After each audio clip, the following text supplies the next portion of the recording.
On July 11th, after almost 3 years away, Conor McGregor walks back into a cage. And on paper, he should be the last man in the sport worth betting on. His own sponsors abandoned him. A civil jury in Dublin found him liable for assault. The brand he built, the one that made him hundreds of millions, quietly erased his face.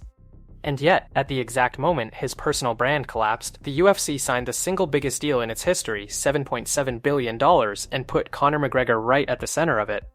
So this video isn't about a comeback fight, it's about a question that should not make sense. Why would a multi-billion-dollar company bet everything on a man that no brand will touch? The answer tells you exactly how the money in modern sports actually works, and McGregor is the test case. First, the fight itself. UFC 329, the T-Mobile Arena in Las Vegas during the UFC's marquee International Fight Week. McGregor vs. Max Holloway, a rematch 13 years in the making.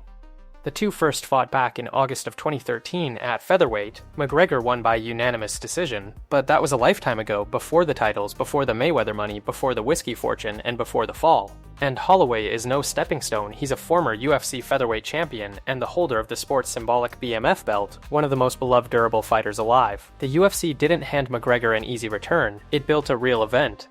Because this is McGregor's first fight since UFC 264 in July of 2021, the night he snapped his leg on live television. Almost 3 years of silence. For most fighters, that's the end.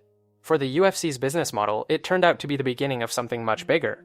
To understand the bet, you have to understand the asset. Conor McGregor isn't just a fighter. For a decade, he was the most valuable pay-per-view draw the UFC ever produced, a one-man economy. He knocked out Jose Aldo in 13 seconds for the featherweight title, then took the lightweight belt from Eddie Alvarez at Madison Square Garden to become the first man in UFC history to hold two division titles at the same time. But the belts were almost beside the point. What made him priceless was the talking, the persona, the notorious, who could sell a fight with a sentence.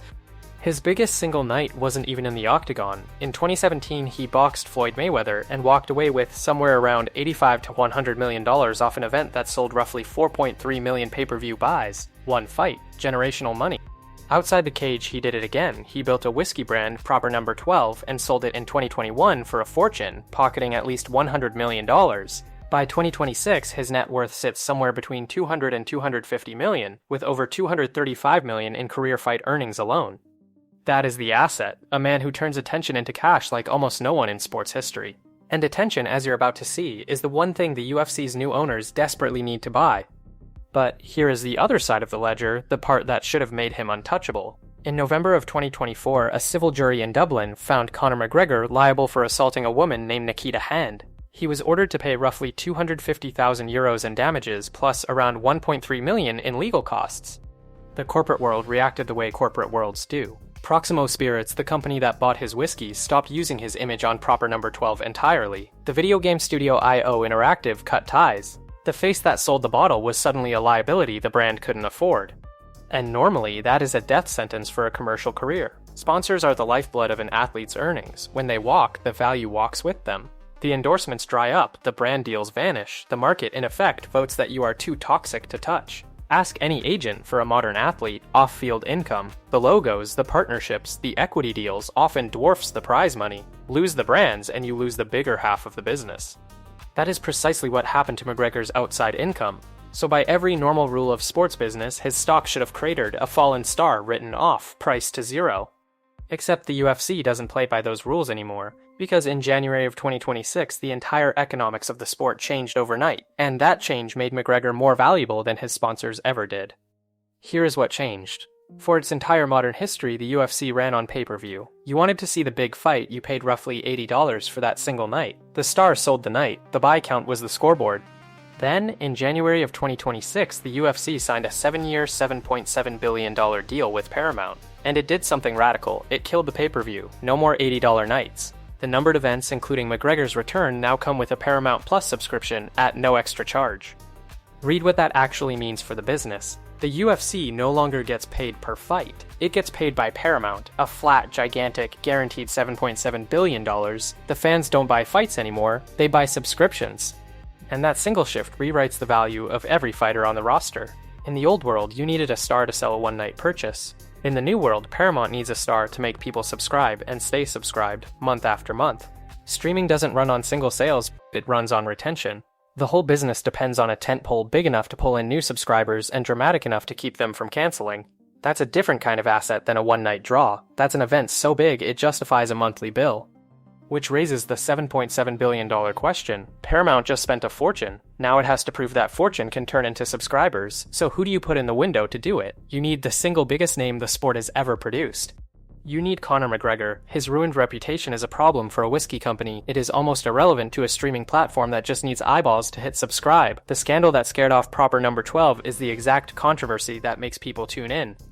That is the brutal logic at the center of this whole story. A sponsor needs you to be admired. A streaming service just needs you to be watched. And McGregor, loved, hated, feared, talked about, is one of the most watched human beings combat sports has ever created. Controversy doesn't lower his viewership, it raises it. The hate watch and the love watch land on the exact same subscriber button. For an advertiser, that's a risk. For a streamer chasing signups, it's rocket fuel. His return is being described openly as the first real test of whether Paramount can convert that $7.7 billion spend into subscriber growth. He isn't just headlining a card, he's the proof of concept for the entire deal. Think about how strange that is. The same qualities that made him radioactive to advertisers are the ones that make him priceless to a streamer. The market didn't forgive him, it just found a new way to monetize him. And McGregor, for all his troubles, understands his own value better than anyone. Which is exactly why the second part of this story is a fight, not in the cage, but over the money. Because killing the pay-per-view created a very specific problem. For years, stars like McGregor weren't paid a flat purse. They were paid a cut of the pay-per-view points on every single buy. No more pay-per-view means no more points. So how do you pay a man whose entire deal was built on a number that no longer exists?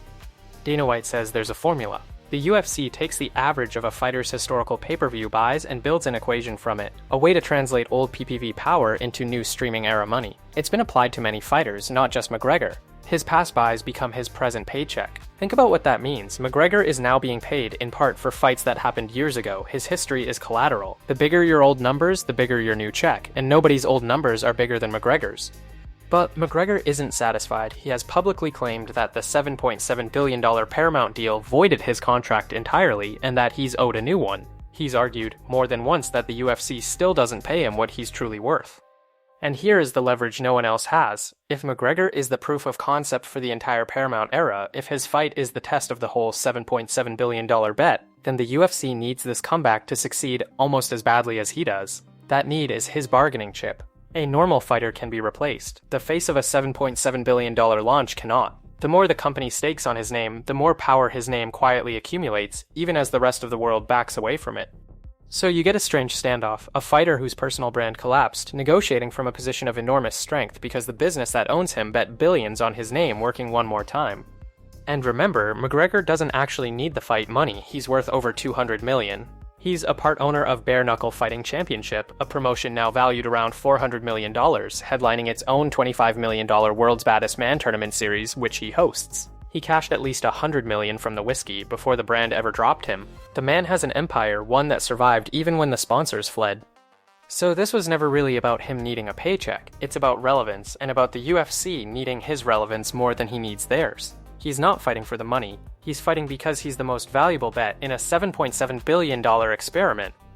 And that's the real story behind July 11th. The fight in the cage almost doesn't matter. The fight that matters is the one happening on balance sheets, the test of a single enormous idea that a big enough name can outvalue a ruined reputation. For 100 years, sports sold heroes. This deal is betting that in the streaming age, it doesn't need heroes at all. It just needs names too big to scroll past. McGregor is the first, loudest test of that theory. If McGregor's return drives subscribers, the entire Paramount model is validated, and star power officially beats scandal. Every other promoter takes notes, and the playbook spreads across sports. If it doesn't, if the audience finally turns away, then the most expensive bet in the history of the sport just lost its centerpiece, and a $7.7 billion gamble starts to look like a mistake. Either way, the verdict won't be delivered by a judge or a referee. It'll be delivered by a number. How many people hit subscribe to watch a man the rest of the corporate world walked away from? And here's the part that should make you lean in. Conor McGregor is not the only fallen star this machine is quietly turning back into money. The same business circling him has its eyes on others, older names, bigger debts, more desperate situations.